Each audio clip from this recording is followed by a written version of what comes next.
ओडिशा के बालासोर में शुक्रवार शाम को एक बड़ा रेल हादसा हो गया। इस हादसे में 250 से ज्यादा लोगों की मौत की पुष्टि हो चुकी है। वहीं करीब 900 लोग इस घटना में घायल हो गए।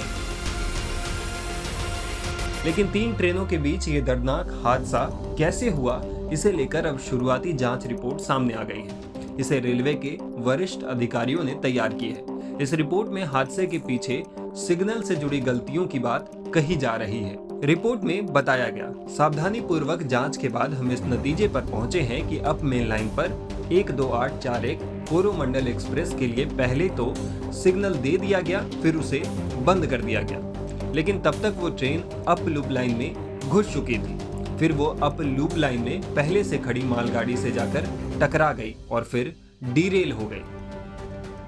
अब इस रिपोर्ट को हम आसान भाषा में समझने की कोशिश करते हैं। ये हादसा बहनागा बाजार स्टेशन के पास हुई है। इस स्टेशन से होकर 3 ट्रेनों को गुजरना था।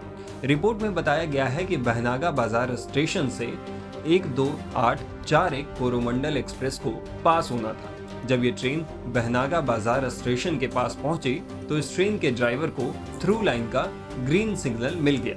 ये ट्रेन तब 138 किलोमीटर प्रति घंटे की रफ्तार से चल रही थी, लेकिन कांटा कुछ ऐसा बना हुआ था कि ट्रेन मेन लाइन पर ही जाने के बजाय लूप लाइन में चली गई और उसी लाइन पर पहले से मौजूद मालगाड़ी से इस ट्रेन की जबरदस्त टक्कर हो गई। रिपोर्ट के मुताबिक मालगाड़ी से टक्कर में कोरोमंडल एक्सप्रेस के 21 डिब्बे पटरी से उतर गए।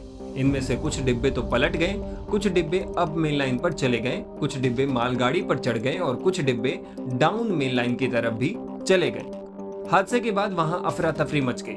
इतना ही नहीं, हादसे के तुरंत बाद वहां बहनागा बाजार स्टेशन से गुजर रही 12864 बेंगलुरु हावड़ा सुपरफास्ट एक्सप्रेस आ गई और वो डाउन मेन लाइन पर पलटी कोरोमंडल एक्सप्रेस के डिब्बों से टकरा गई। इसमें हावड़ा सुपरफास्ट के भी 2 डिब्बे बेपटरी हो गए, इसके डिब्बे भी पलट गए। रिपोर्ट में यह भी बताया गया है कि इस दुर्घटना से रेलवे को कितनी क्षति हुई, इसका भी अंदाजा नहीं लगाया गया है। इसका असेसमेंट बाद में किया जाएगा।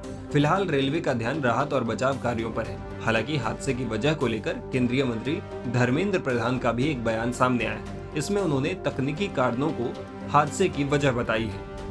चाहिए था ये, लेकिन कुछ तकनीकी कारण से ये हुई है। रेल विभाग उस पर इंक्वायरी कमेटी बिठाई है। रेल मंत्री जी ने स्वयं आज सुबह से आके यहाँ डटे हैं, यहाँ खड़े हुए हैं, वो सारे विषय को खुद देख रहे हैं। रेल विभाग के सारे वरिष्ठ अधिकारी अभी तो सबको रिस्टोरेशन और रेस्क्यू काम पे हम लगा रहे हैं। पूरा भारत सरकार की, राज्य सरकार की सारे एजेंसी रेस्क्यू की काम पे लगे हैं। लोगों को चिकित्सा करना पड़ रहा है। कईयों का दुर्भाग्यजनक स्थिति में मृत्यु भी हुई है, उनको भी देखभाल करना पड़ रहा है, उनके परिवार वालों को देखभाल करना पड़ रहा है। बता दें कि ओडिशा के बालासोर में 2 जून की शाम को हुई इस घटना के बाद शनिवार सुबह रेलवे मंत्री अश्विनी वैष्णव घटना स्थल पर पहुंचे। इसके बाद प्रधानमंत्री नरेंद्र मोदी ने भी घटना स्थल पर पहुंचकर दुर्घटना का जायजा लिया। टाइम्स नाउ भारत डिजिटल की रिपोर्ट।